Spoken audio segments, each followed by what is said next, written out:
ಎಲ್ರಿಗೂ ನಮಸ್ಕಾರ. ಶುಭ ಸಂಜೆ. Good evening to one and all. Today we are conducting 12th lecture series under AROHAN 2024. This is an initiative by our Honorable Principal Secretary, Higher Education Department, Government of Karnataka, to share innovative and best practices adopted in engineering and polytechnic colleges. It is a platform to share valuable experiences, textbooks, and research paper publications, patents, if any. Presentations in conferences, conduction of invited talks, seminars, workshops, and achievements of students and faculty. These lecture series are conducted fortnightly on 5th and 20th of every month. On behalf of the department, it's a privilege to welcome our Honorable Principal Secretary to Government of Karnataka Higher Education, Sri Shrikar MS IAS, Honorable Commissioner, Department of Collegiate and Technical Education, Sri Jagdish G IAS, Honorable Director, Department of Technical Education, Sri Prasanna H IAS, and our beloved Joint Director, CDC, Sri Shrikant G. I also welcome all the principals, head of sections, faculty, and students who have connected to this online lecture series. So today's our first speaker is Madam Sahana Kumar Swami. She is principal consultant learning at Infosys Limited, Bangalore. So a brief profile about her. She did her BTech in Information Science and Engineering from Kalpataru Institute of Technology and MTech in Computer Science from PS College of Engineering, India. So Madam is currently working with Infosys as a specialist learning in education, training and assessment unit. She is an agile enthusiast, passionate developer with more than 16 years of experience as an educator.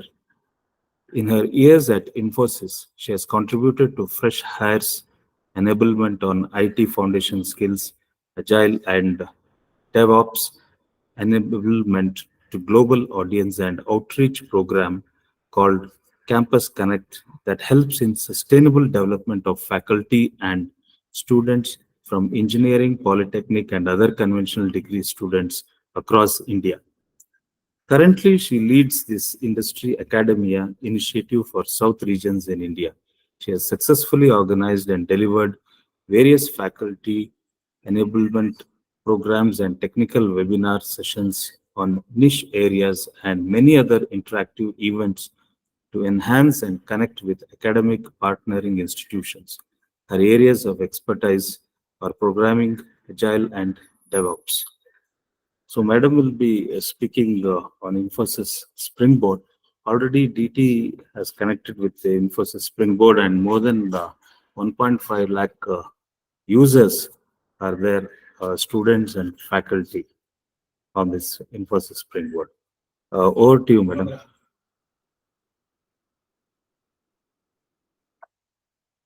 Madam, can you hear me? Yes, sir. Yeah. Thank you. I'll just try sharing my screen just to check.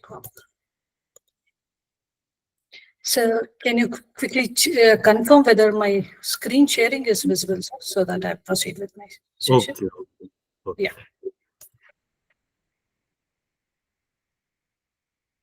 Yes, So, Madam. Yeah, it is visible. Yeah. Okay, thank you. So, good evening, all of you. First of all, I would like to thank the DCT leadership team for this excellent opportunity. And I would also welcome all the principals, heads, and the faculty members and the students for taking out your time in the evening to come back and learn something. And I definitely want to appreciate the way the initiative has started and you have been consistently doing it. I've been seeing about it and always felt that I should also contribute someday for this initiative. And it came at the right time, I feel. So here I am today to talk about the Infosys Springboard initiative, which is a digital literacy initiative as part of it is a CSR initiative from Infosys, where the Infosys has taken the ESG goal of training 10 million learners with the digital skills by the year 2025. So as part of this digital literacy mission is where through the Infosys Springboard as a platform, which you are able to see on your screens now, is where we have been training the students right from the age group 10 plus up to a lifelong learner. So when I say 10 plus, it's from class 10th onwards. So whatever the content that might be relevant for a class school going child, like a be it SCS, science or a English grammar, or could be maths, the simulation of experiments or the maths understanding of the problems to through some simulation, the English grammar itself. So whatever that could be useful for the as per their academic curriculum, be it the CBSE, ICSE, or even the state boards. Accordingly, is where we have tried to get the relevant content from the respective content providers and have been providing it to the school children. Similarly, when it comes to the 10th, 11th or 12th grade or the PU board students in terms of their preparation, in terms of their JEE or the NEET exams, whatever the requirement in terms of the resource material that they would require. Now, coming to the most importantly today is where I'm addressing the government engineering and the polytechnics, where we, being an IT organization, we do have a huge content in-house itself that is developed when it comes to IT industry. But apart from that, there are other core skills also which we wanted to consider and ensure that the quality content is made available to the today's generation. And that is where whatever is the content relevant to the polytechnic students, and similarly to the engineering grads, and above that has been made available to the platform, and to ensure that the faculty members are enabled on the niche areas, whatever the needs of today's industry new age roles, to enable them as is where we have been consistently conducting the faculty enablement program every month on this technology area, and as well as professional skills and the leadership skills for the principals of the institutions.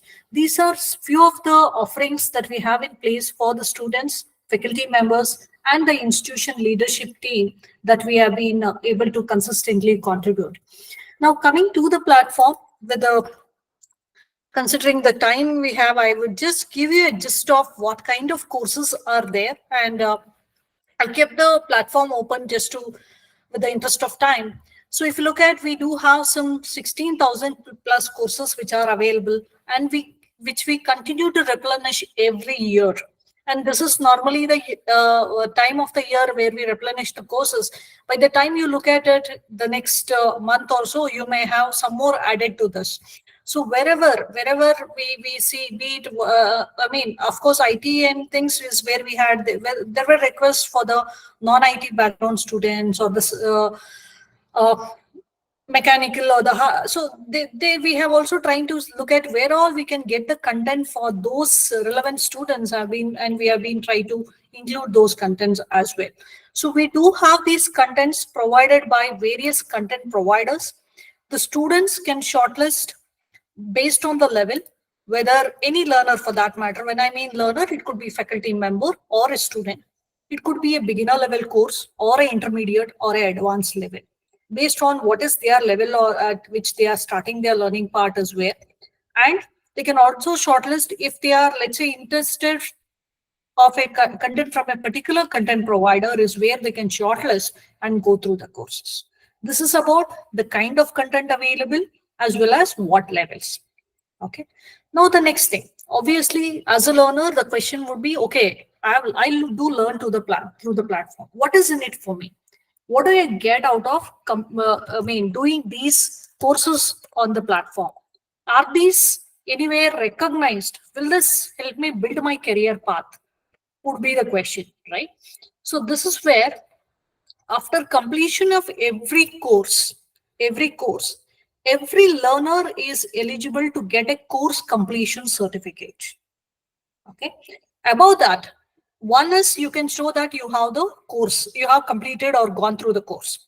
But let's say when it comes to the career opportunities, probably where you may have to prove that you have the required skill set, right?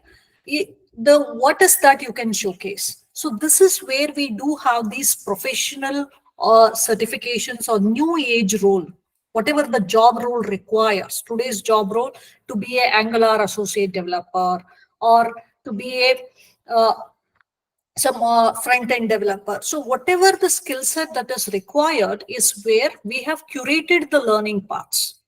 So as a learner, you may go through this learning path and take the relevant certification. And all these certifications, content accessibility, or whatever the initiative under the Infosys Springboard banner is free of cost. So at zero cost is where you have an opportunity to learn, take a certification, and when you finish it is where it is like attesting that you have the required skill set. So when so is the case, and these certifications are honored globally, because we do have the Springboard platform being used in other countries as well. May not be to the amount of courses that are accessible within India is more compared to only a subset of it is accessible outside the country. But this is something accessible by every citizen across the country. Post my session is where I'll share the link. If somebody has not registered, you may please register to the platform, explore it, and learn the content that you are interested in. Okay. And now you know that we have a course, we have a certification, and you get certificate on successfully completing it. Now let's say, what if I fail? Right, that would be the major the thing stopping. At times students don't perform well just because of the fear of failure.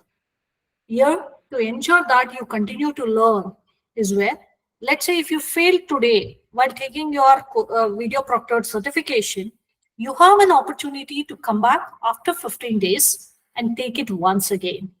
There is no limitation on the number of attempts that you can make when you're taking this video proctor certification, right?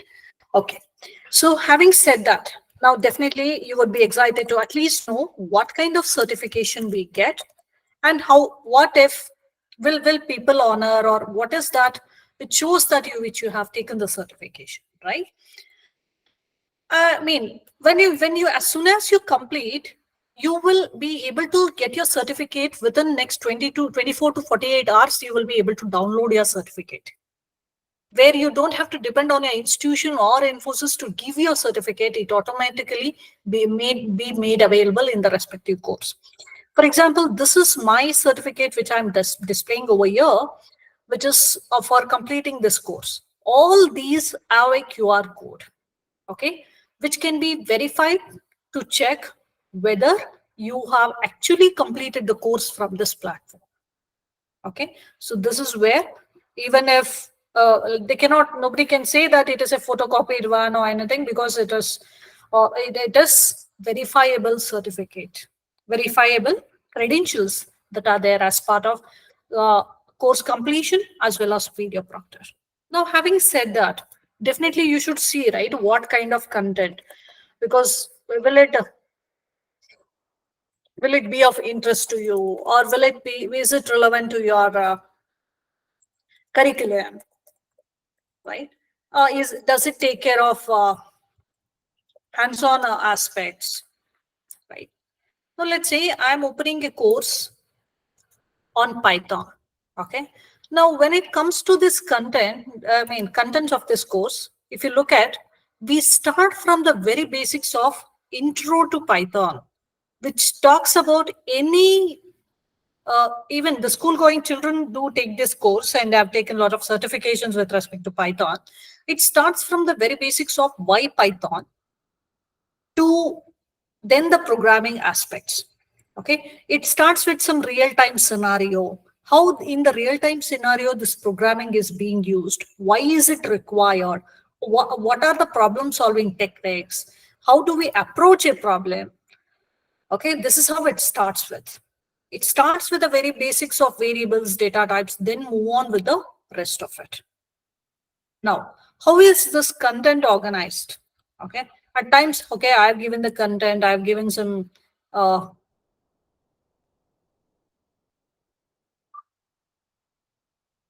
so when you look at this content, okay, that whatever you saw was our AI tutor. Okay, going forward, it will be able to translate into our into the native language as well. Okay, that can So here I've taken, I mean, this concept of control structures has been explained.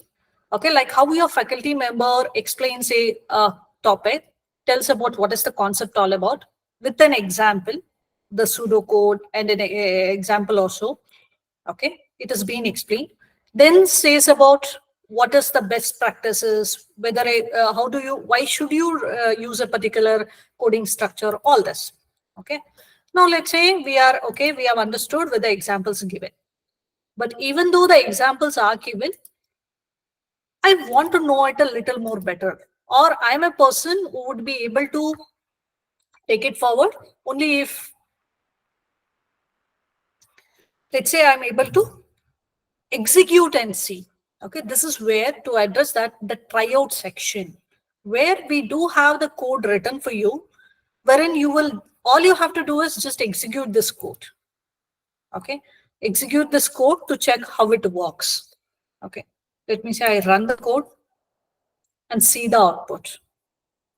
Okay, there are, and it will there are suggestions like change it to change so and so value, see what, how it works, what happens, what is the change. So it's like you will make the relevant changes and try how the code works. So thereby you are understanding, it's not only theoretical understanding but practical understanding of how actually the program works, or how exactly the control structure is applied.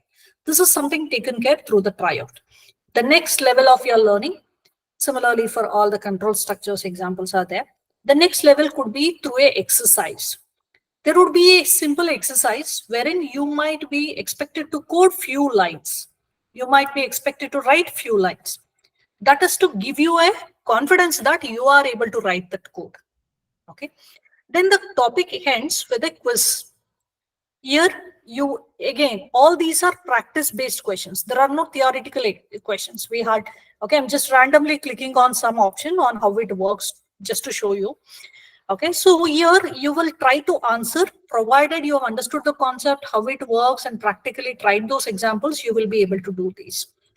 Okay, so when you submit, if let's say there are, you see, I've got all of them incorrect because I just randomly, and there would be certain explanation for certain examples, certain questions if need be, or you may have to work on it, see or execute the code and try to understand where you, why you would have gone wrong. Okay, this is how a topic starts and ends with any topic. So this is where I told you, right, these exercises, 11-1 exercise is very, very simple. Only 1 or 2 lines you may have to write. Then there could be level 2, 3. That is simple, medium, and complex. If let's say you're not able to understand a particular problem, then the video-based explanation is also made available for you to understand those assignments or the examples.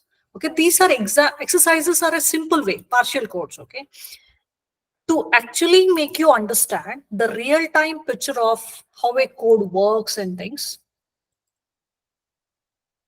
is where we do have these assignments included.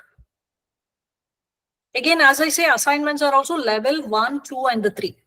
Level 1 is something that you might be able to do by yourself, and we have gamified it to make it more interactive for you.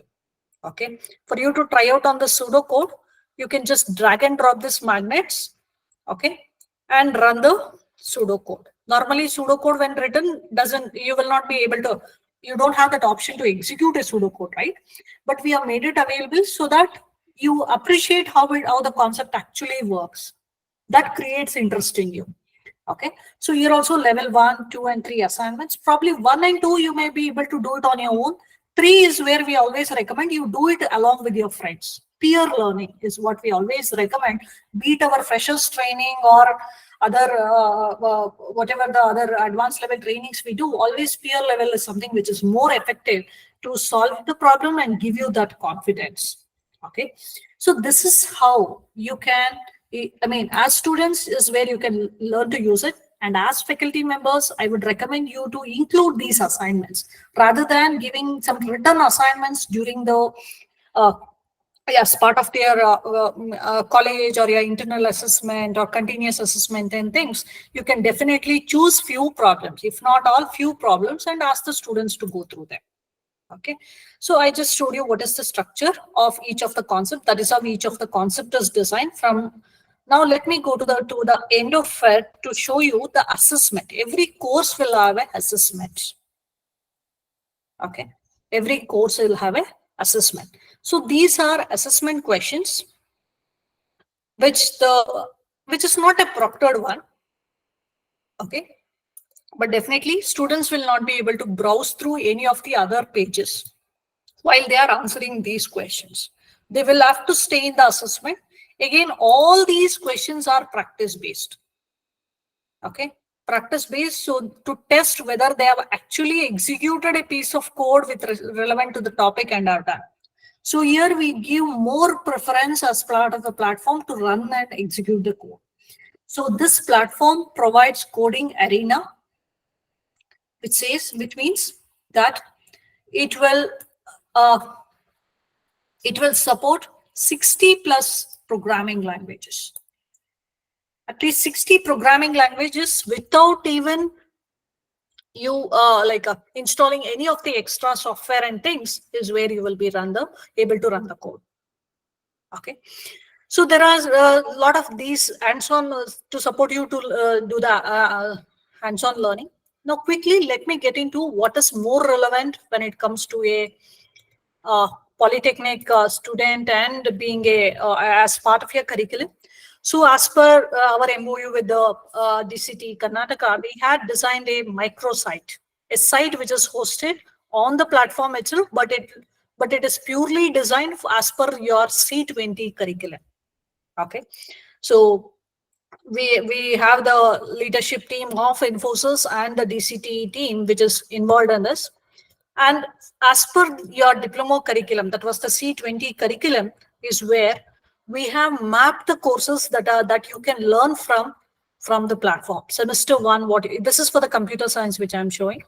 For semester 2, what are the relevant courses? Similarly, 3, 4, and 5, it is where you actually take up your specialized courses. For that, what kind of courses you can take and what are the certifications? Okay, so all these are being designed exclusively as per the syllabus of the polytechnics. Okay, apart from this, what are the other things that you will have to learn as a student? Definitely the professional skills, the soft skills part of it. So those have been included for your additional learning. If at all, if you want to explore the internship opportunities that the Infosys has to provide, those options, the link to know the information about it is made available. Okay, with the interest of the time, I'll stop with this. And now coming to the engineering students, definitely from their career perspective, they would be interested to know where they can start with. So even be it polytechnic or engineering student, any IT industry, the basic level expectation would be a student to be knowing the programming, database, software engineering, that too in particular the agile way of software development, and the professional skills, the soft skills, the communication part of it. When it comes to programming, it could be Java, Python, whatever the language that they choose, they should be proficient in it to solve the problem. Similarly, the database and the others. Okay, so the relevant certifications are made available onto the platform for an entry-level job, the preparation that is required, which the students can prepare, test it. If, let's say, the students are aspiring for a higher package and they are more interested to be prepared in it, then the next guidance level could be in terms of, if let's say a student could be interested to be a full stack developer. Okay, so what are that? Even in full stack, what are the relevant combinations that are available? Among it, they have an option to choose what should be from a front-end development, back-end development, relevant certifications, practice exams. All these are curated for their benefit. It is just not about student aspiring for it, but also the preparation is what it matters. For that preparation perspective, learning paths are curated. If some placement officers are also, they are a part of attending the session. So this is where you can tell the students that while we understand that you need a good job offer, this is where they have to start with and be prepared for tomorrow's new, in fact, today is also the new age roles, the job roles. Whatever relevant to the job role is what we have curated here. So with this is where I would stop over here to take up questions, if any. So I just wanted to give a gist of what is applicable for a polytechnic student as well as a engineering student, and definitely along with all this, what is equally and more important is the professional skills. That is the behavioral skills, the communication part, all that. To be good at it, first you should be good active listeners. Learn how to articulate what you know. Then some basic etiquettes about telephone etiquette, email, all these are the basic hygiene that you need to know before you get into any job, or even as a person, it's very, very important. And that is where the platform is available with so many content that is accessible for you to prepare for the better tomorrow. With that, I once again want to thank you all for the opportunity, and thanks for spending today's evening to listen to me. Thank you all. Thank you, madam. If there are any questions from the participants, you can go ahead.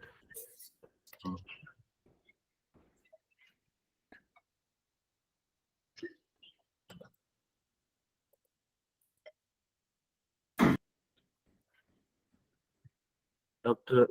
Prabhudeva. Okay. Sir, please go ahead, Dr. Dr. Prabhudev.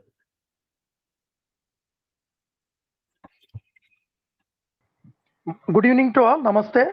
My question is what kind of professional skills the CS or EC branch or other kind diploma students required to have? To be specific. Okay.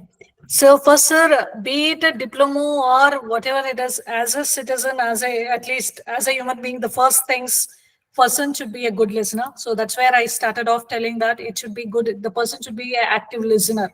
First of all, listen to the other person carefully. Second part is where uh, once they are a good listener is where the articulation part of it, the way they organized or the words that they use to talk, then the tone at which they speak in is where it matters. So these are when it comes to a communication aspect. There are other things which to be cordial in their behavior, like be it a telephone call, when and how to make, or when they make, how should their questions be, or how should they respond to if they receive a call. And when it comes to emails, because today's generation are more used to all these shorthand types with their WhatsApp messages and things, they have forgotten how to write a formal letter. Okay, so that formal way of taking up the telephone calls or writing an email, all these are the basic etiquettes which they have to know. Followed by it, definitely you can, as part of the, even in their college itself, they will start with their presentations as part of their seminars and things, the presentation part. Next, how to make those impactful presentations, the high impact. So this is like they start at the first level about how to learn how to present well, then how to make it more impactful. So this is how even the professional skills that I can share that link. We have organized in such a way, what is the first level that they have to start with and what is the next level they have to move with. And because in tomorrow when they have to work with the teams, what kind of skills they should be to feel that they are psychologically safe by working with the teams. Okay. And how do they contribute as a team member? How should they be leading the team? What are those leadership qualities that should they have? How about giving a feedback or receiving a feedback? Okay, these are some of the etiquettes that they have to learn at the next level. First as an individual, then as a team player, then as a team leader. This is the order which we would recommend, sir. Hope this helps. Okay, thank you, madam. I think there are no other questions, really. Thank you, madam. Thank you for accepting our invitation to give a talk on Infosys Springboard. It is a very noble CSR initiative from Infosys, where more than 16,776 courses are available with certification, that also free of cost. And we have tailor-made for our C20 diploma curriculum as well. And students are really benefiting out of this. and even faculty are also empowering themselves in imparting quality and skill-based education. Thank you, madam. Thank you once again. We'll be looking forward to have many more such talks. Thank you, madam. Thank you. Thank you, sir. We would be happy to support you in this. Thank you. Thank you, madam.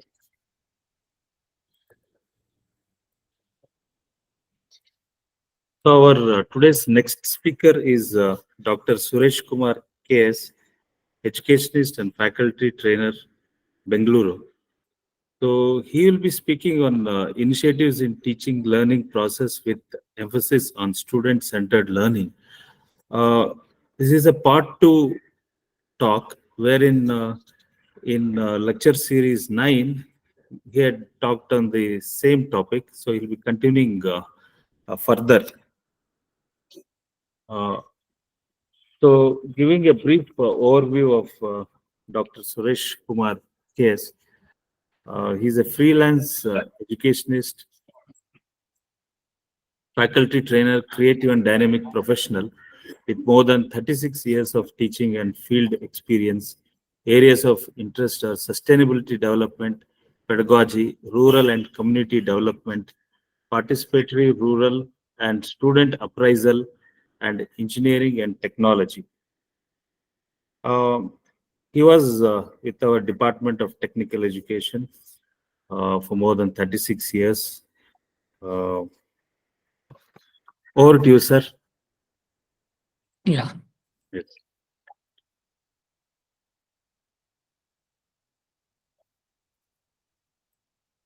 Okay. Thank you, Rajshekar sir. Am I audible? Yes, sir. Yes, sir. You are audible. Okay. So I'll be continuing where I left off. So let me just do a recap. Initiatives in teaching learning process with emphasis on student-centered learning. This is the second part. So you can see here we have got the global sustainability logo and the Department of Environmental Engineering logo, which I'll be talking to you about a bit later on. So I just mentioned 2 newspaper clippings, one from Times of India and one from Vijay Karnataka. And I shared some slides, the learning pyramid, where the students should be allowed to teach. And only thing, they'll be retaining the knowledge for about 90%. Then I also talked about blue taxonomy, in which the affective domain is not touched by most of us teaching staff. So here we'll be incorporating, the student will be incorporating the values. Then coming to initiatives, I just mentioned in the last session that AROHAN has taken a very good initiative of giving a platform to so many people, and where the students and staff members will be benefited by that. And my initiatives, I just mentioned about starting from a subject called railways, tunnels and harbors. So you can just see these are the videos I just presented, what happens to a train when it is running on a track like this, and then how trains run, why the trains are safe even in such kinds of tracks. And I just mentioned this quote. Okay. Then initiative number 2 is concrete technology. I discussed about rubrics and the concrete fair in which students attended and won prizes and won hearts. So I think this is available in session number 1. That is, I think, lecture series number 9. Okay. Then initiative number 3, community awareness program. This is an experiment I did. So this will be from part 2. So here we sent the students to a village called Gopalpura, which was again a village in which one of the students stayed there. The students were given the task of going to the village, then creating awareness amongst the village people on hygiene and some schemes in education systems. When the students went there, unfortunately, none of the villages has assembled. So we had told them to assemble at the Panchayat hall, and when the students went there were nobody, and the students contacted us because none of the staff members had accompanied the students. We had just given them, we wanted to see what they will do without our help. But however, we were monitoring them through WhatsApp. And then when we did not get any information, the students called back and said, none of them assembled, please let us know what to do. Then I just told them, if people are not there, you go to them. And they found their own solution. You can see this photograph here. Whatever banners they have taken for the awareness program, they started walking on the streets. And now Kannadದಲ್ಲಿ ಏನು ಹೇಳ್ತೀವಿ, ಒಂದು ದಂಗೂರ ಸಾರಿಸ್ದಂಗೆ shouting slogans. They went around the village, walking on the roads of the village. So you can see the second one. This girl is Swati from the village Venugopalpura, about 15 kilometers from Kolar. And you can see one more photograph. And after going through the village roads, they started going to the houses which were there. And then they started giving awareness from house to house. So this was the solution that they found out. And we were happy that the students were doing this. So you can see they visited a number of houses. Sir, and sorry to interrupt. Are you Yeah. sharing any presentation, sir? Yes. Oh, no, that is not visible. It's not visible? No, sir. That's right. Continue. Just a minute.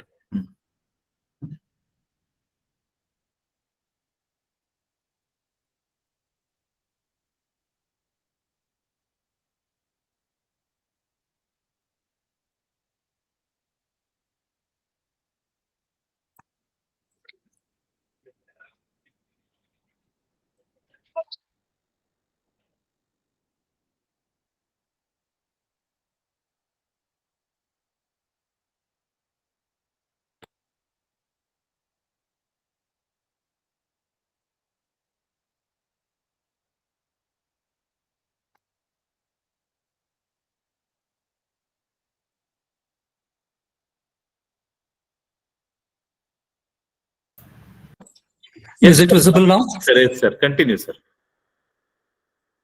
Okay.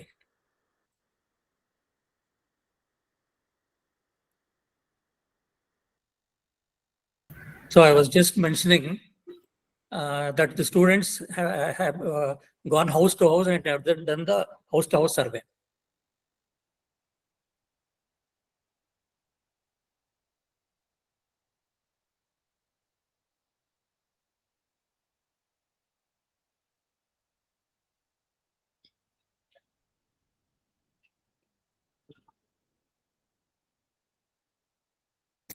Is it visible now, sir? Rajshekar, sir? Yes, sir. It is visible. Yes. Continue. So they have gone from house to house and they have conducted the awareness program.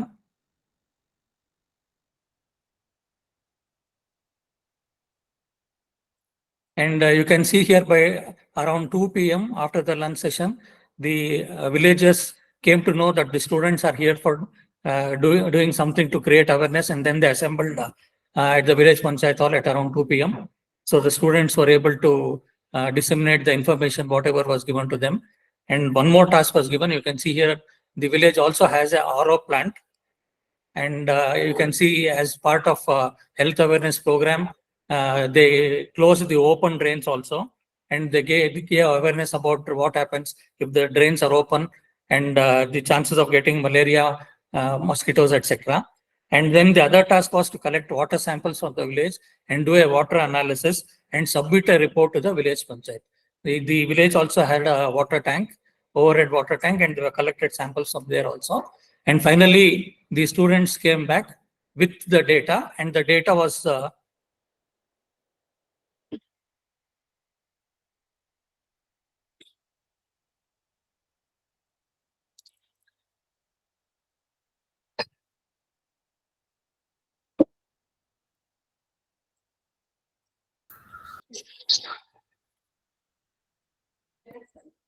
okay. Is it visible now? Oh, no, sir.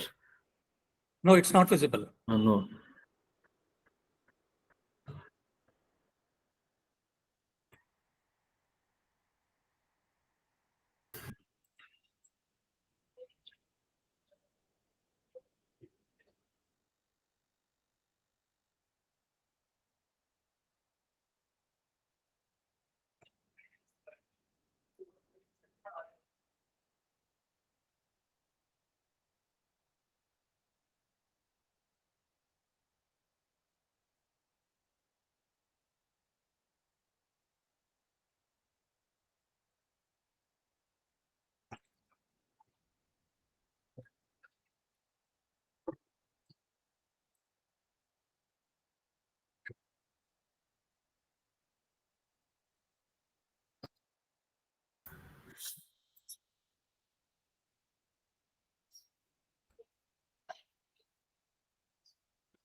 Sir, you're trying to play a video or?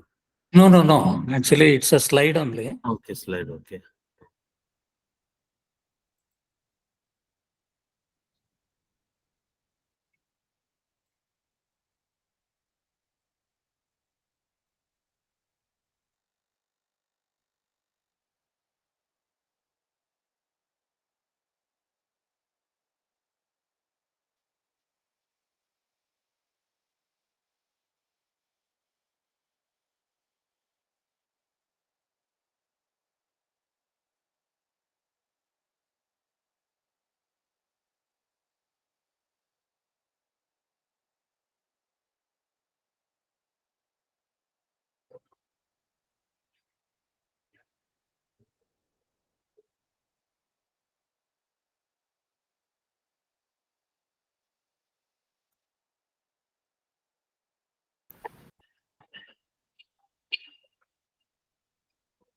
Sir, full screen mode. Sir. No name, sir.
You are able to see now?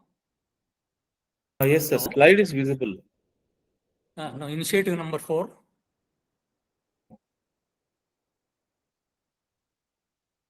The slide is initiative number 4, right? Initiative number 3, sir. Next slide. Yes, sir. Yes. You make it full. Initiative 4. Yeah. Okay. So initiative Slide number shown 3. only. Okay, sir. Slide shown only. Pardon? Yeah. Okay. Initiative number 3 was community awareness program. Now, initiative number 4, I was the head of the Department of Environmental Engineering. So I had done some experiments with different subjects and sending students on a community visit. So now I wanted to develop an environmental engineering department to provide an environment conducive to learning. So here, the environmental engineering department was in Sariyam Visheshwaraya block, 3rd floor. And the 3rd floor, it was used for illegal activities by students. There were no proper benches, glass boards were broken, window panes were broken.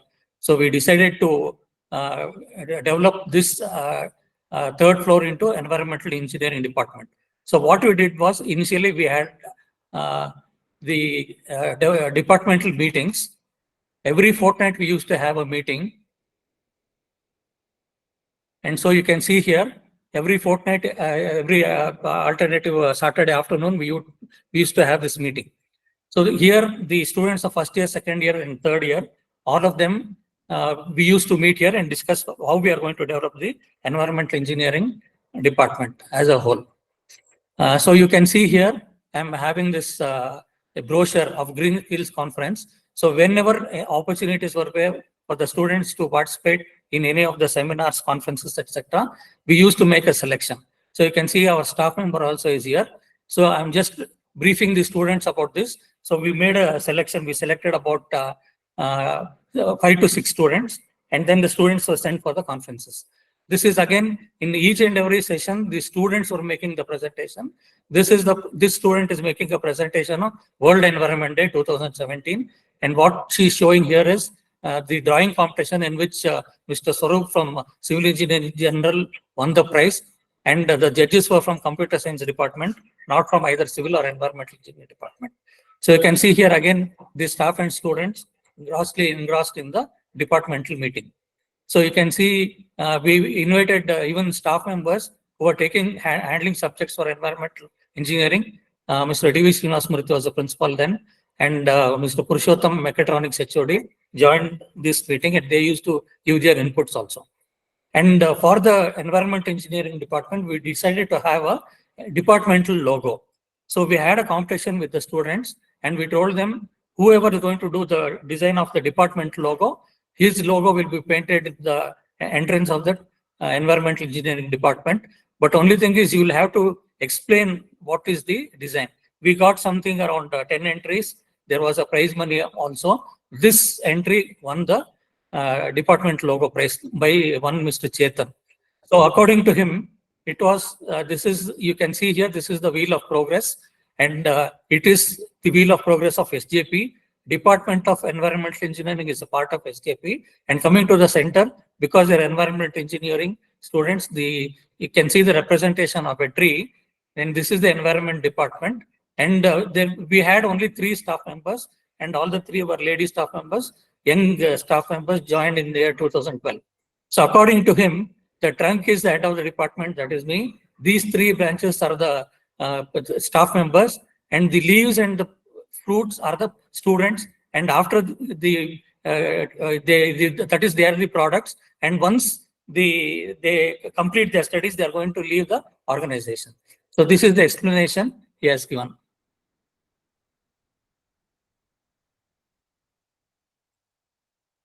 Then computer lab, again, I'll not go into to show the photos here. But here what I would like to mention is we contacted the Reserve Bank of India, where they were giving away used computers. We did not have a computer lab of our own. So we contacted them, and they gave us 30 computers, used computers, and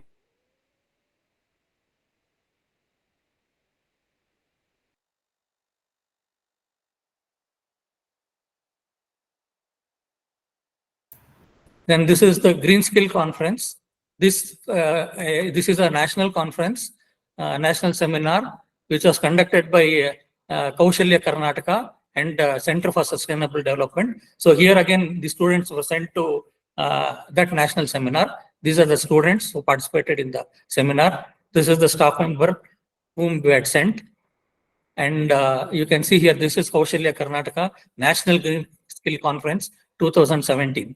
And I think in lecture series number 11, somebody from Kaushalya Karnataka made a presentation, but in 2017, we had already sent our students there. There also our students won prizes. So this is regarding the Green Skills Conference. Then coming to technical visits, we organized some technical visits also for the benefit of the students. So here I am showing you some photographs of the technical visit to BWSSP. So BWSSP are having their own water analysis labs. And since our students are environment engineering students, we wanted them to learn about water analysis. So this is the entrance of the BWSSB. Okay, so this is the water analysis lab in BWSSB.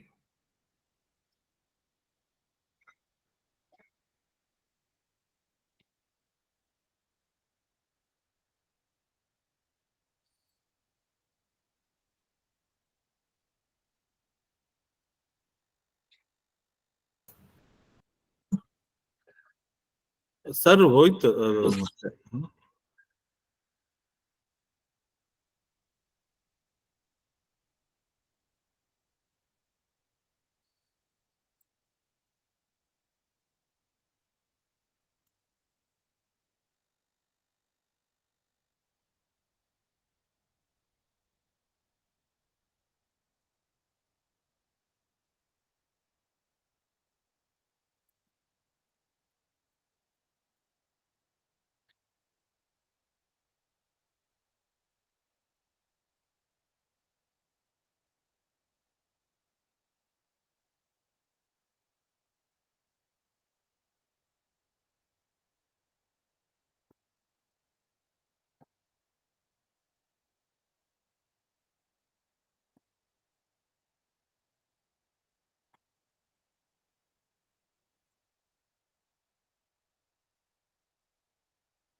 Sir, Yes, sir. are you? Yeah. Okay. Continue, sir.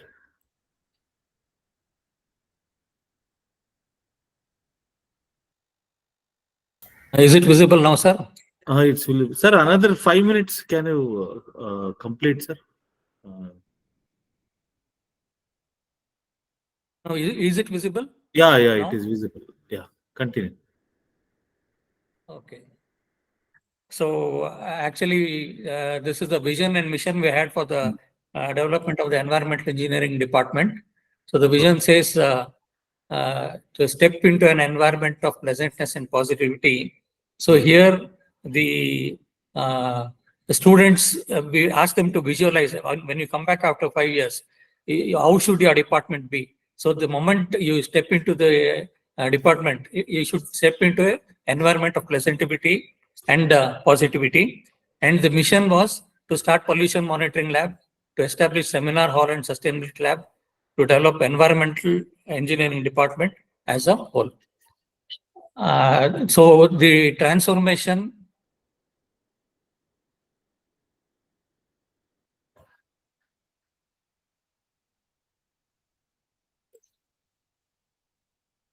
So this is how the environmental department, you can see this has been painted in the corridor. The planetary cycles have been painted, and we were ready for the inauguration of the lab. So you can see this girl, she has contributed a lot. So she's ready for the inauguration. DVS Srinivasmurthy, Principal Tajinisa Madam were there for the inauguration. And you can see here in this photograph, DVS sir is inaugurating the pollution monitoring lab, which was not there. And Tajinisa Madam is inaugurating the seminar hall. So we are inaugurating it by using pouring water to the plants. And you can see here everything was done by the student. The student is making a presentation. So this is the seminar hall which was not there. So the students only have selected the color of the walls. This is beige, and the windows you can see here chocolate brown, and the walls of the corridor and the entrance was green. So you can see here the chief guest, Mr. Basuraj from EMPRI, is giving his talk. Tajinisa Madam is giving her talk. D.V. Srinivasmurthy is giving his talk, and we presented some mementos to the. We had organized a workshop also to the guest lecturers. The staff have been presented with mementos. And this is Mr. Chetan, who designed the department logo. So the toppers were also given some prizes. And this is the green board, which was completely smashed glass board. So the students came out with this idea of having a thermocol background and displaying some printouts of the photographs. So this was just like a, you can say, display wall.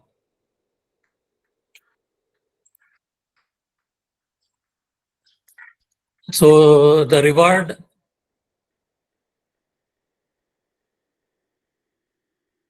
So this is on the Independence Day. The Environmental Engineering Department got the first prize for this from the NSS. So this is the environmental students with the NCC and Navy cadets. So as head of the department, I'm just speaking here. This is a certificate, and we won the trophy. This is the trophy that has been handed over. So you can see here the Swachhata Pakwada activities, first prize for Civil Environmental Engineering Department. So the trophy and the certificate, and students are posing here. Students are posing with the environment department. See, this is the area which I was not able to show. This is the entrance of the environmental engineering department. You can see here the department logo, which has been painted by the students, and the global sustainability logo also is there on this side. So these students, along with the staff members, are, you can see the smiles on their faces. So this is the trophy along with the certificate and some more photographs along with the staff members. So this is the reward that we got. So here I've got a small video of the arrival of the guests. So the guests are arriving, to third floor. You can see the difference here. This is from here onwards, it is everything is painted by the students.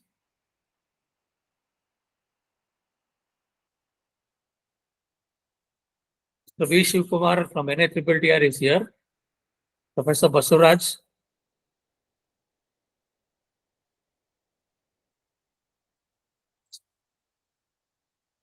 So this is Mr. Abhishek. Unfortunately, he had some tension. He was not able to present. So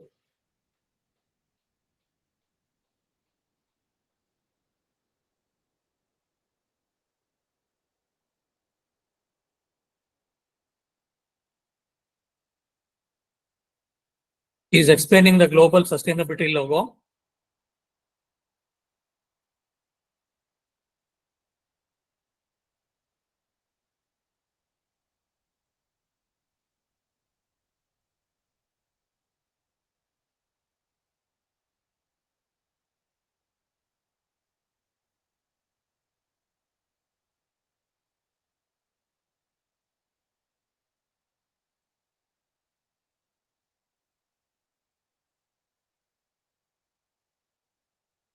You can see here we have got the vertical garden.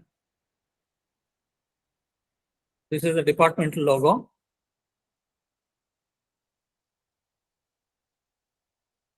This was again the idea of one of the students. So we have placed glass bottles here, which are having money plants, and we poured water into that. So after around 3 or 4 weeks, we were able to, the plants would have grown, and that would have been the vertical garden. So I'll just skip this video for want of time.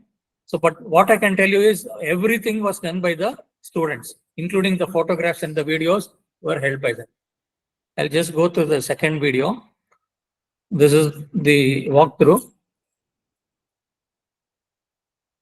So these are the global sustainability development logos that have been painted onto the wall, sustainability development goals. So this is student Kezia, she is explaining that.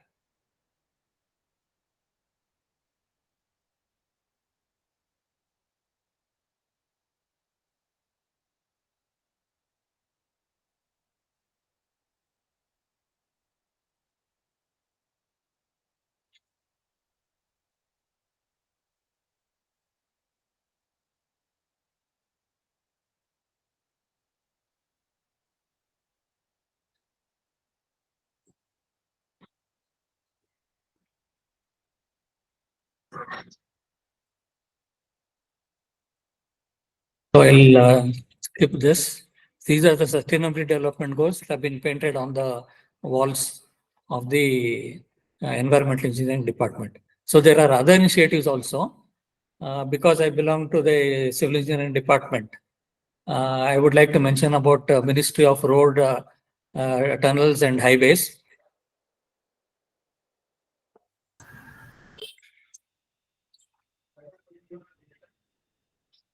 So you can see here, this is an office memorandum from Ministry of Road Transport and Highways.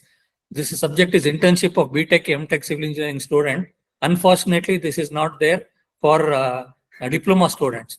So I think the officials responsible for the policy matters can intervene here and add diploma holders also here. So here, this is internship for highway projects. You can see it is available from 2022. And you can see here that there is an entry level. The CGPA should be between 7.0, that is 70%, both for BTech students and MTech students. And the organization is also giving stipend for that. And this is again another important aspect. The assessment is being done by not only the students, but also the contractor, project manager of contractor, general assessment of team leader, that is assistant engineer in charge, and general assessment by executive engineer, NHAI, that is National Highway Authority of India, BRO, that is Border Road Congress, etc., and attendance of 10 marks. So I think this kind of assessment where the industry comes into picture can be done. So Yes. the second one is Department of Urban Land Transport. Sorry and to initiate- Yeah, No, we are running out of time. The next speaker is. yeah, Huh? yeah. I'll just close it. One So this minute. is another 2 minutes, sir. The Center for Research and Innovation, Director of Urban Land Transport, they have got plenty of initiatives. So I'm just mentioning about these two initiatives where the staff members can go and contact the organizations where we can do wonders. So what are the desirable characters that are necessary for a good teacher? This teacher should be having passion, aspiration to excel, commitment, dedication, self-motivation, and inspiration. So we have to see whether the teachers having that role of the teacher. So here I have not mentioned anything about teaching.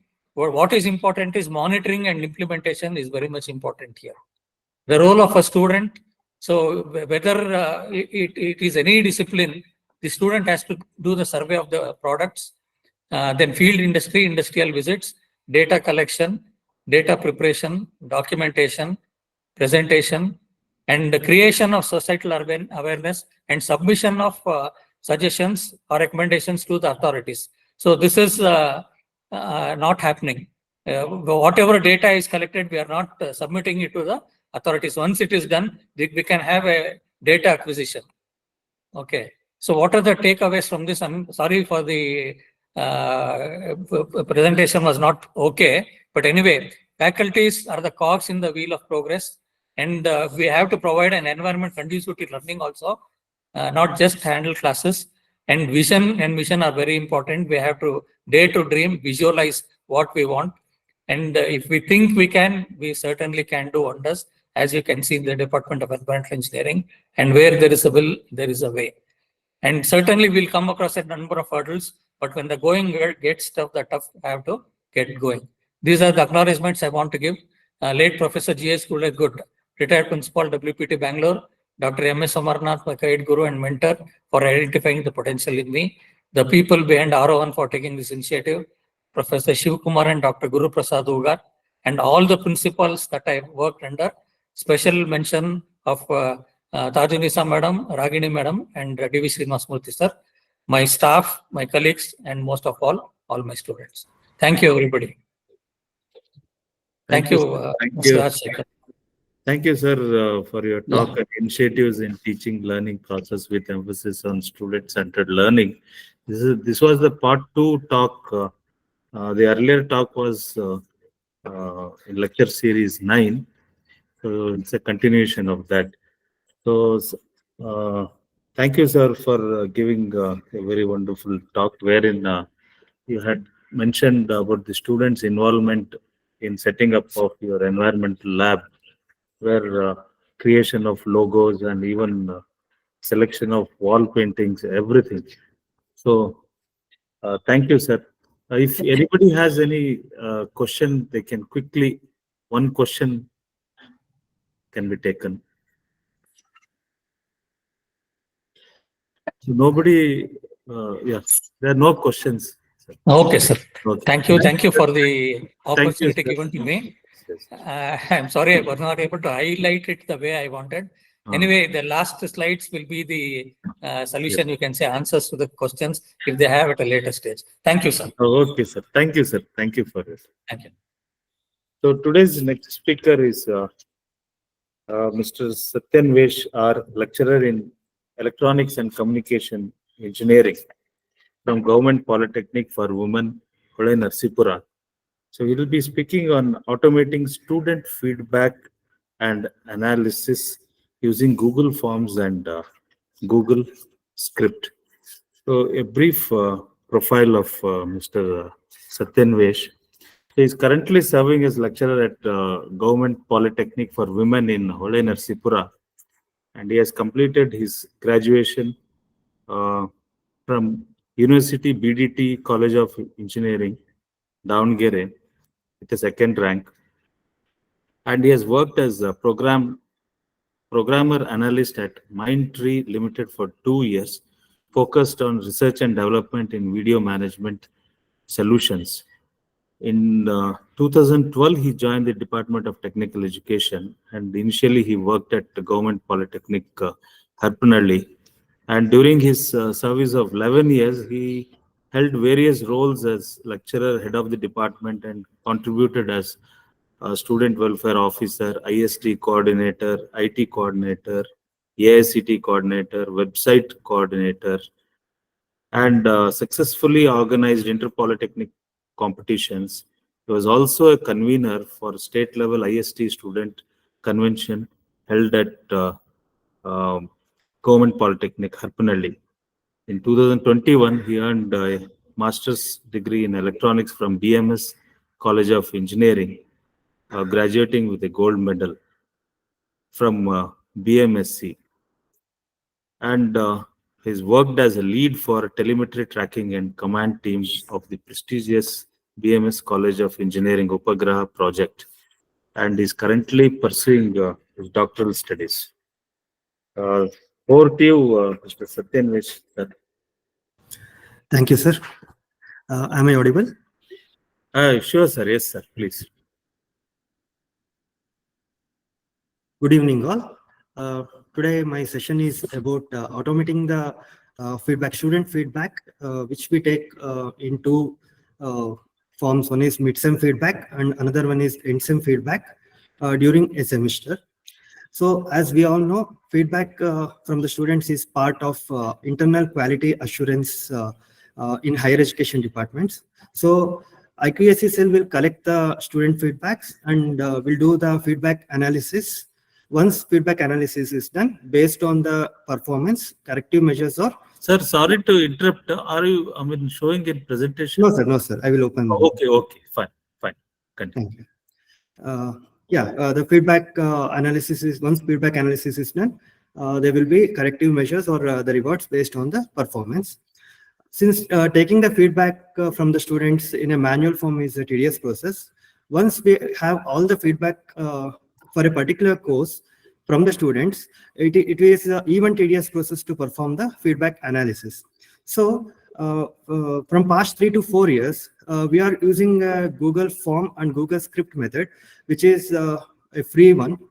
Since there are other softwares in order to perform, take the feedback and perform analysis, which are proprietary, which may not be affordable at some institution levels.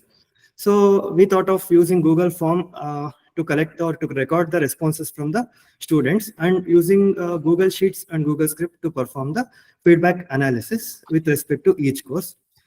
So I'm going to present the methodology or the form which we used in our institution.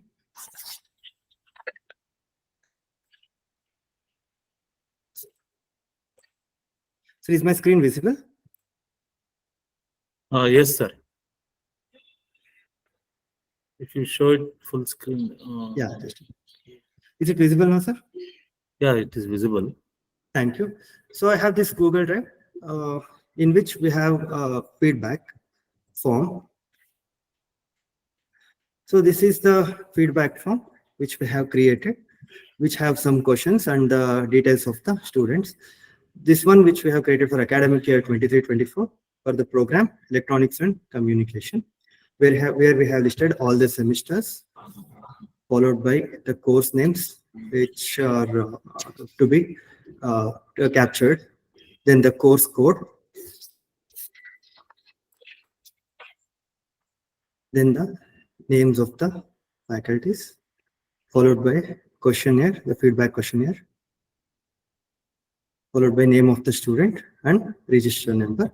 This is the form which we have created, and when we preview it, will be like this, where the student can fill all the details, the email address, academic year, program, followed by he or she can select the semester, course name, for which course they want to give the feedback, and course code according to the course name, and the faculty name who is currently teaching the subject, followed by answers to the questionnaires. According to our feedback format, for each question, there are 5 ratings. One is starts from the poor to excellent. One student has given all the ratings.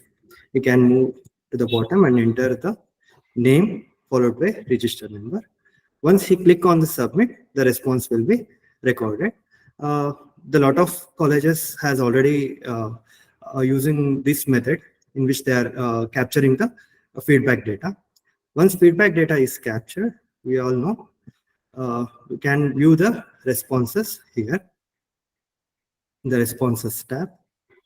So we have all the response analytic data. So at the top, we have a button called as view in sheets. Once we click on this view in sheets, we have all the data or the responses of the students that is being captured using the Google form. As you all can observe, the first row indicates what are the fields that were present in the Google form. Here it was timestamp, email address, academic year, program, semester, course name, course code, faculty name, questionnaire, all the questions and the responses or ratings given by the students, followed by name of the student and register number. All this data is present in a single form. So the next step is performing analysis for the each subject. So in a manual method, if we want to perform analysis, what we do is we will start counting the for each questionnaire, what is the rating given by all the students. Suppose if there are 25 students, for first question, how many students have given poor rating, how many students have given good, excellent, very good and excellent ratings, which is very tedious process because for there are 12 questions. For each question, we have to go through all the sheets and the responses and we have to take them. Once we have responses, again, we have to perform averaging and again, we have to calculate the percentage. Based on that, we have to go for the corrective measures. So what we did is we wrote a simple Google script or a small piece of Google script, which we are going to paste in app script. So here in Google Sheets, we have a tab called menu called extensions. In that, we have a field called app script. Once we click on it, a window will be popped up. So in this is a small piece of code which will perform the analysis of all the subjects. So in this, we have mentioned the code column. See, as you can see, there are the various columns. So we will start counting 1, 2, 3, 4, 5. This is the 7th column is the course code column. So we have mentioned those details here. Then once we run the script, execution will start. So here all the course codes have been filtered and the separate sheets will be generated for each course. So you can see in the bottom, initially we had only form responses. Now we can see for each course, there is a course code. And for each course code, there is a sheet. And in that sheet, we have all the responses related to that particular course and analysis of the responses. So once this is completed, we can see even the feedback responses also.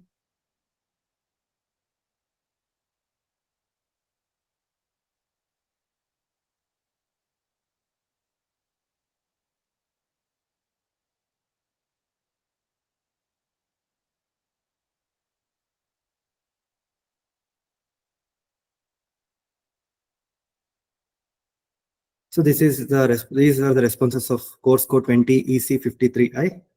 These are the responses of the course code 20 AU012.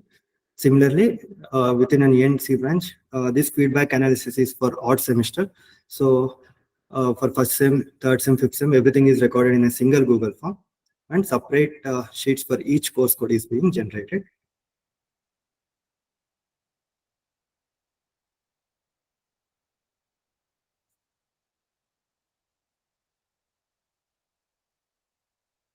Once it is done, it will show execution finished. So then all responses had been analyzed.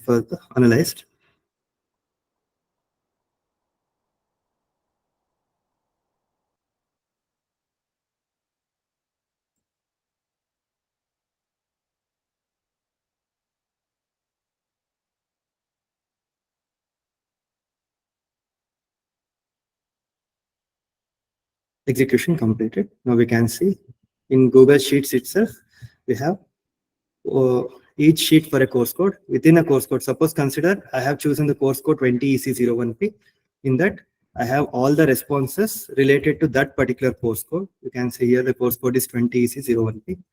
So all the responses given by the student for that particular course code. Then the format which we use in our colleges, the feedback analysis format, where you have course name, automatically recorded course code, faculty name, semester, and the strength, how many students have given the feedback, out of which for each question, as you can see, the ratings given by the students is recorded and average is calculated. The overall average and total percentage of points scored, then CO, indirect attainment. Once this is done, we can select this and we can print this feedback analysis sheet, which can be given to the IQAC board or IQAC committee for the further analysis, for further corrective measures or the rewards. So this is for the end sem feedback analysis, which we have done. If we go look at the code, suppose if somebody is using different Google form where the fields are at the different positions in this Google sheet, as you can see, my course code is at G column, faculty name is at H column. Maybe somebody have already created their Google forms in which they have these fields at the different columns. Then just by changing the column numbers here, the same feedback sheet can be, the script can be used to generate the feedback analysis. This is the feedback analysis generated for end sem feedback. Similar way, even I have mid sem feedback.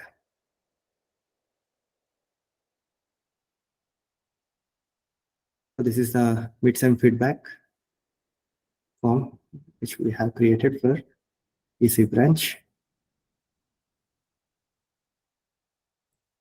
And here we have responses recorded. Once we view the responses in the sheet, we have all the responses related to academic year 23-24, where it contains both odd and even sem responses. So the responses are around 700 responses are there. How many responses are there? It doesn't matter. The code will segregate everything based on the course code.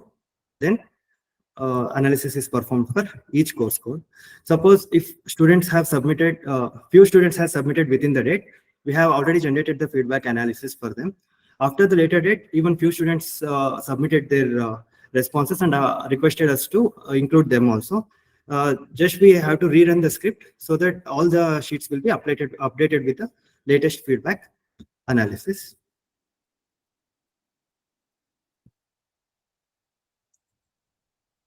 So here we can see this is the mid-sem feedback analysis generated for Government Polytechnic for Women Hodaynarasipura Internal Quality Assurance Cell mid-sem feedback analysis 23-24.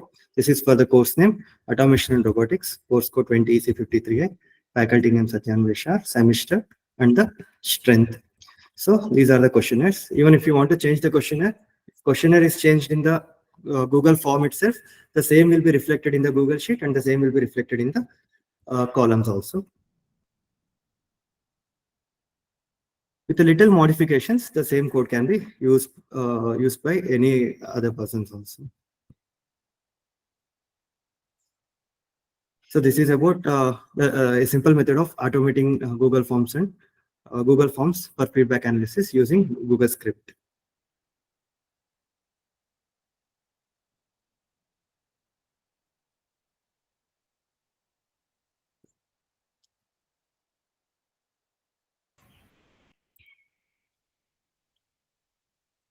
Thank you. Thank you, sir. Thank you, Satyanvesh, sir, for giving. You made it so simple that using Google Forms and also Google Scripts in creating such a beautiful feedback system. So, which is very essential with the context of IQSC cell, and also the institutions who are planning to go in for NBA accreditation. And also it's a part of an academic requirement where feedback system has to be in place. So thank you, sir. if anybody has any questions regarding this, can ask.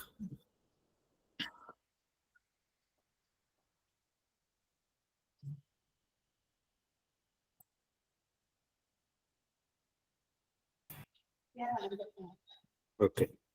So there are no questions. Thank you, sir, once again, Satyamesh sir, for accepting to speak. Thank you, sir. Thank you for opportunity given from Department of Technical Education. So our next speaker today is Madam Rekha B. She is selection grade lecturer in Electronics and Communication Engineering from Government Polytechnic, Bankapura. She will be speaking on planting trees is a noble practice, where in the institution at Government Polytechnic, Bankapura, they have taken a greenery project wherein they have planted numerous trees and converted the barren land to more greenery. And madam and the principal and all the staff members have shown keen interest in developing this. So, brief overview of madam. She's an electronic engineer with 23 years of experience in teaching and mentoring students at Government Polytechnic level. Presently working as selection grade lecturer in Government Polytechnic, Bankapura. She has a deep passion for both gardening and cooking. Her hobbies bring balance to life, allowing her to nurture both plants and creativity in the kitchen. Beyond her professional life, she's actively involved in NGOs like Inner Wheel Club, a women organization which gives valuable social exposure and opportunity to connect with the community. Through these efforts, was able to contribute to society and do a bit to help those in need.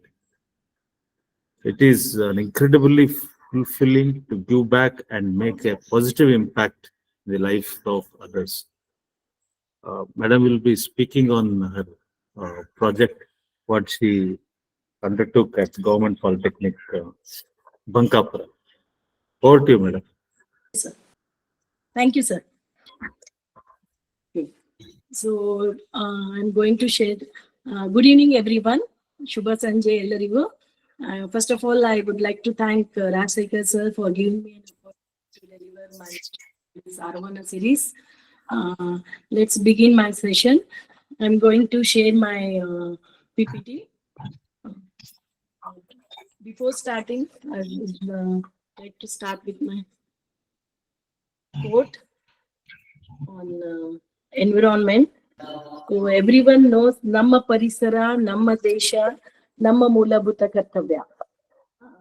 Everyone is responsible for maintaining the environment. And today's topic of mine is a noble practice of planting a tree. I think everyone is audible and I'm sharing my screen. Yeah, you are audible, madam. Okay, sir. Thank you, sir. So today it's a topic taken by me is the noble practice is nothing but planting the tree. So main objective of my topic is to understand the importance of planting trees for environmental and social well-being, and to explore methods and practices of tree planting. There are many methods which we should adapt at this time, and to promote organic farming and its connection to tree planting, and to consider how tree planting can be integrated into college ethics and personal hobbies, which is much needed at this present scenario, and to learn about legends and activists who have dedicated their lives to saving trees. And before giving an introduction to my best practice and our project in our college, let me share some of what are the benefits of tree plantation. So the tree plantation has numerous benefits.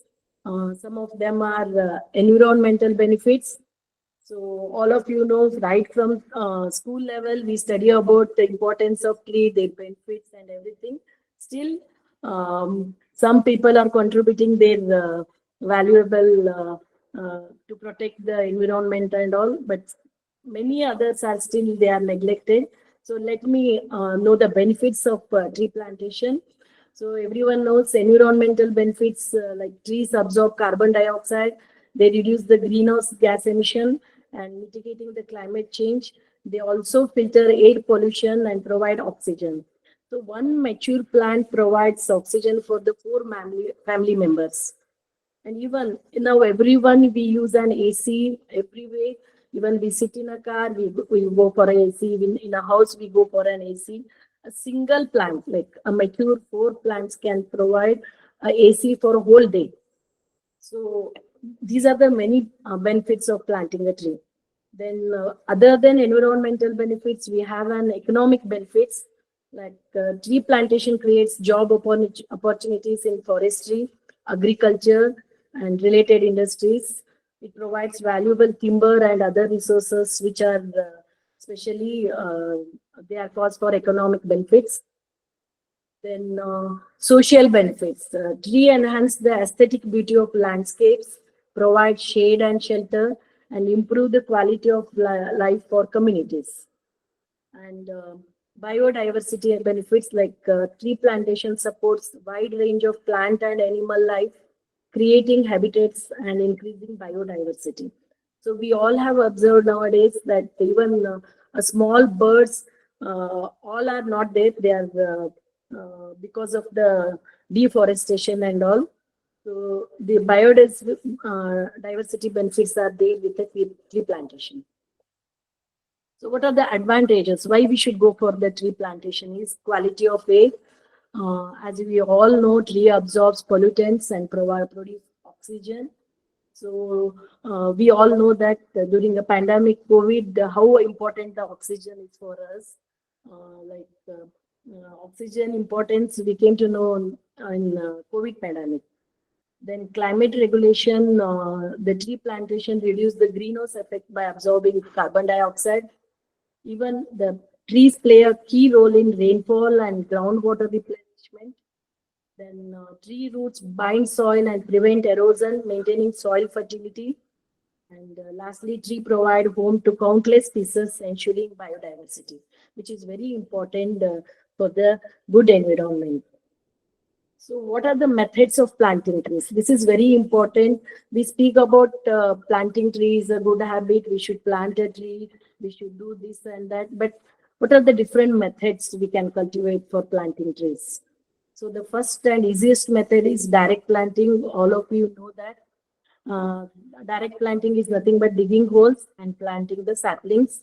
And this is goes best with during rainy seasons for natural irrigation. We can go with the direct planting. Then second one is a tree seeding. We can throw the seeds, we can make the seeds to sprout and grow for the tree.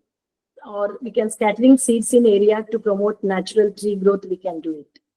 And third method of planting trees is agroforestry, like integrating trees into agriculture lands to enhance crop yield and environmental balance. Then the last one is urban tree planting, that is planting trees in park, roadsides, and community spaces. And even we have adapted some of the methods of planting trees in our college, like we use a biodegradable pens, seed pen. So during one of our NSS activity, we gave those pens. So after the use, if the pen is thrown into the soil, the seed will sprout and it will grow. So like that, different simple methods of planting trees we can adapt. But the easiest method is direct planting by digging holes and planting saplings. Then the most important connected with our technical education is how tree planting can be part of college ethics and learning. Like educational impact, like student can learn about climate change and sustainability through tree planting projects, and college can establish green campuses by promoting tree planting as a core activity. So this is very beneficial for the staff and students as well. And the college campuses can integrate tree planting and organic farming as a part of environmental ethics program with the hands-on learning. And this is already adapted by our collegiate and technical education department. For the first semester, they have already introduced the EVS, that is Environment Sustainability, where the students are giving info, like they are aware of what are pollution, how the environment affects. So our collegiate and technical education has already introduced the EVS for the first SEM projects, first SEM curriculum. And tree planting as a moral and ethical practice, we can do it in a college. And hands-on experience with planting and caring for tree helps students develop patience, teamwork, and connection to nature. This is much needed for the day-to-day education purpose, because students are more stressed everywhere. Competition is there. So if they learn to develop a tree and protect environment, so they are going to develop patience, teamwork, and as well as they are connected to nature. So I feel that tree planting should be a part of college ethics and learning. So as I said, so environmental education is essential part of the student curriculum, and already our DP has introduced in a first semester, and it helps to promote awareness and understanding of the environment and its natural resources. And more than that, it teaches students about the importance of preserving and protecting the environment, and how we can work towards creating a sustainable future for ourselves and as well as for future. Then with this brief talk on planting the tree, we can come to a conclusion that trees are essential for a balanced and healthy environment. And now it's the time we must recognize the importance of tree plantation and contribute our bit towards the same. And integrating tree planting into daily life like a hobby and education fosters sustainable living. So with this tree plantation, as I said, many of our legendaries have worked for that. All of you are known about our Karnataka Timakka, an Indian environmentalist noted for her work in planting and tending to 385 banyan trees along a 4 kilometers stretch of highway. She has also planted nearly 8,000 other trees, and she has dedicated her whole life for the tree plantation, and she has confirmed with Padma Shri in 2019. And she is the influential and inspirational woman of the world, we can say that. So we in our government polytechnic, we incorporated this best practice of planting a tree, and our college has planted 1,200 trees in our college within 2 hours. And this that is we have been registered in the, for this act we have given registered in a Indian Book of Records for the maximum saplings planted by an organization in 1 hour by in collaboration with the Larsen and Tarbo Limited and Innerville Club of Hubli West. And it has been in the year 2022. Indian Book of Record, our college name has been published and it's been recorded. It's the one what we did, and we planted 800 samplings of different species, including almond tree, jackfruit, guava, and water apple, even a neem tree. On 17th May, between 11 a.m. to 12 p.m., 17th May of 2022. And we planted even honge, other very valuable trees. And actually, the Larsen and Turbo company provided us with 1,500 trees. In that, nearly 800 trees were planted in 1 hour on May 17, between 11 to 12 p.m. And that is the record what is registered in Indian Book of Records. And this was not easy task. It was not at all an easy task. as we all know that planting one tree is very difficult, and we did 800 plantation. So objective of our the plantation was to make green campus and fostering an environment that is better for learning. And this was a great initiative taken by our respected principal, Shri Hemant Kumar sir, to create a healthy and resourceful environment to the future generation. And on this activity, all the students, faculty members, even the group D workers were actively involved in this plantation program. And these plantation program we started in the morning, and the it took around 1.5 months to dig a pit for these plants. And as our campus is located in a hilly area, and it's not easy to dig one pit also. It takes about half an hour, and 800 pits had to be completed, and it took 1.5 months. And because of all the group D workers and a tremendous initiative by our principal, it was possible to record on the Indian Book of Records. So even digging with the normal, it was not possible. As I am showing you the picture, we use it the electrical pole. When they fix the electric pole, they use this machine to dig a pit. That we used it, and we got a certificate for that.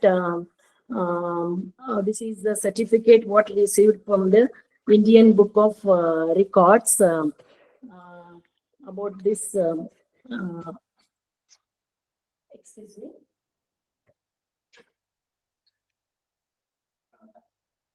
About this Indian Book of Records. Okay, this is what we received, the certificate and book and medal, and we feel proud that our rural area, Sri Chennakeshava Government Polytechnic has been recorded in the Indian Book of Record for the maximum sapling planted in an organization in 1 hour. And these are the some of the pics what we show. The above pics are the earlier ones, and now it has been converted into a green campus. So it's a lush green campus. We can call that as an it's towards an environment only. And along with the 800 plantation, we every year we do an plantation on Vanamotsav day, and we plant a tree. And sorry, we do the plantation, and this is a best practice what I cultivate. Along with this tree plantation, we do our best practices, like whenever any function is there, for the guests, instead of giving good mementos and all, we give it the nature friendly plants, which will be very helpful and which will be remembered. Even in the EVS activities, we all the branch students, we were given a task to plant pots with batches. So our campus is with these activities again, it's still more greener, what I can say that. And these are the tree plantation one. I will show the one video clip of our saplings done, which is recorded in the Indian Book of Records. I'm going to share the two videos. Just listen to that. Okay. During our visit, she was the guest.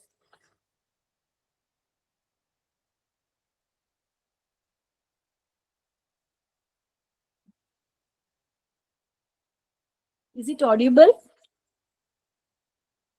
No, madam. Okay, just a minute, sir. Okay.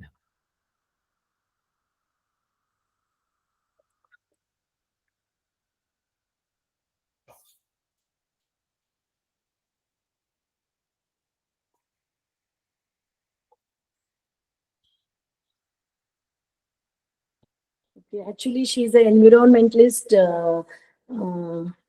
Anban Otili. She was the chief guest for the plantation drive, and she appreciated our work, and she said that every plant, mature plant, gives for 4 members oxygen, and even it works as an AC, and even it provides a good soil erosion, protects the soil, and even the neighboring.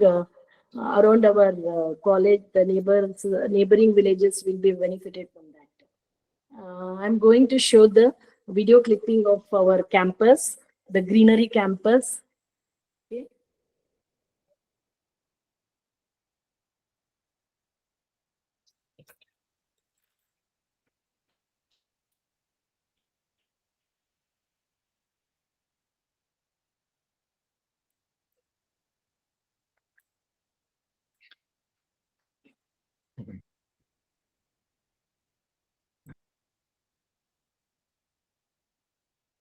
Okay.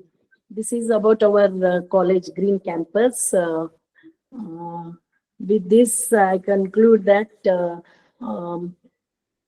tree plantation is the best noble practice which we all should include it.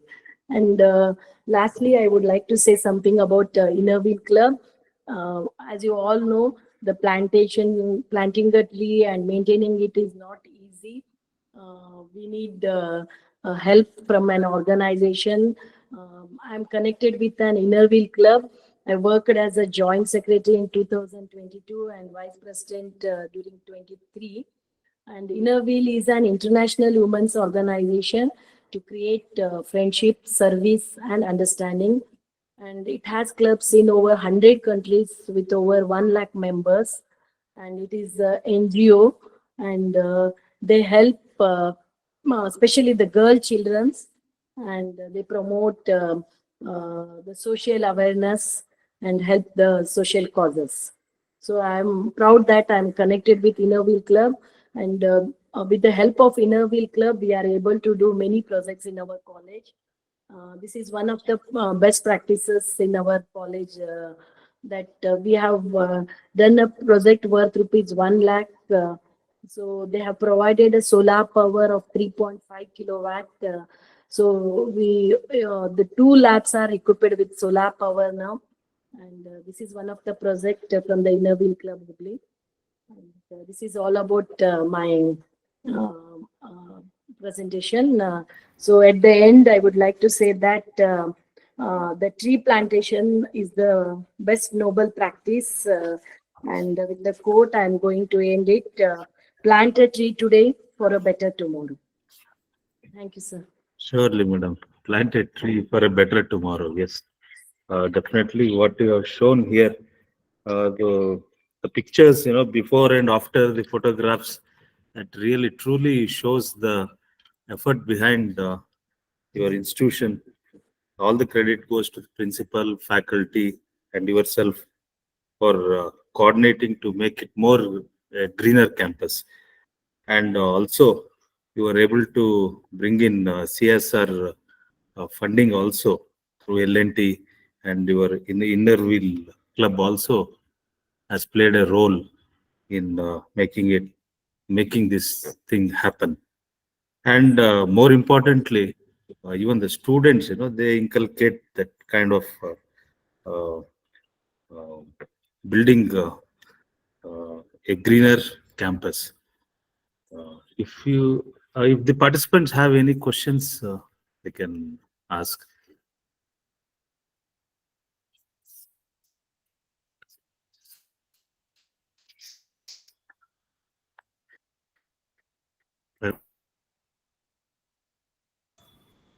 So I don't think there are any questions. So also, madam, she highlighted that the different trees were planted, and even nearby schools, this kind of an activity was.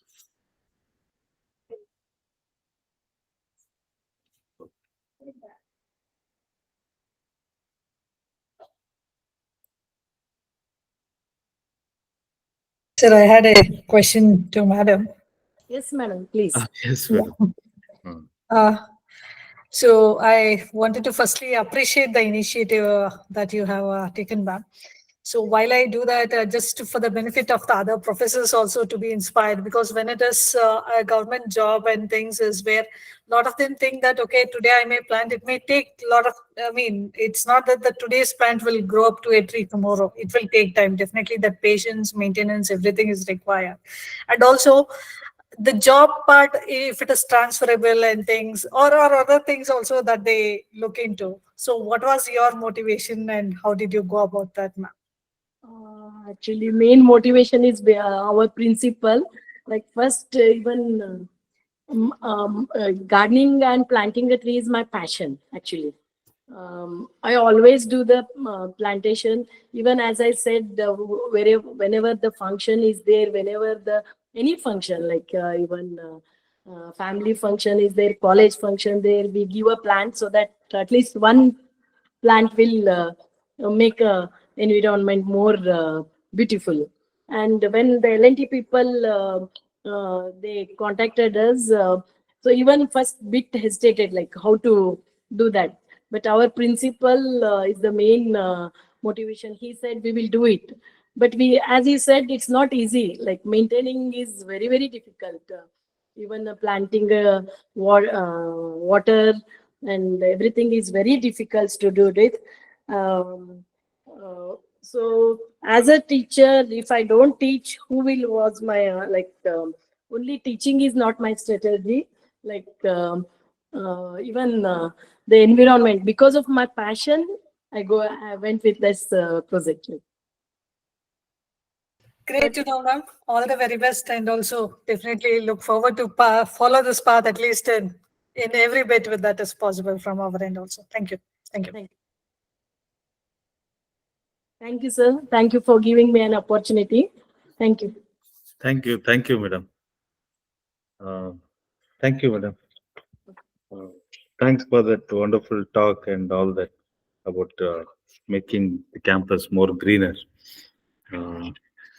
I thank all the speakers of the day today, Sahana madam, Dr. Suresh Kumar, Satyanvesh sir, and Rekha madam for all the wonderful talk what they have given, and definitely I thank them for making time and giving talk under this AROHAN series. This is a series of lecture 12. This is a wonderful initiative by our Honorable Principal Secretary to share the best practices amongst the institutions, so that in isolation they will be doing so many things. But if it is shared among the institutions, definitely overall development can be seen. Once again, on the behalf of the department, I thank all the speakers of the day, and I also thank all the principals, head of sections, faculty, and students who are connected to this online lecture series. I also thank my colleague at DT Studio, Madam Madhura, and also task force members, Mr. Karthik and Nikhil, for making this lecture series successful. Thank you. Thank you, one and all.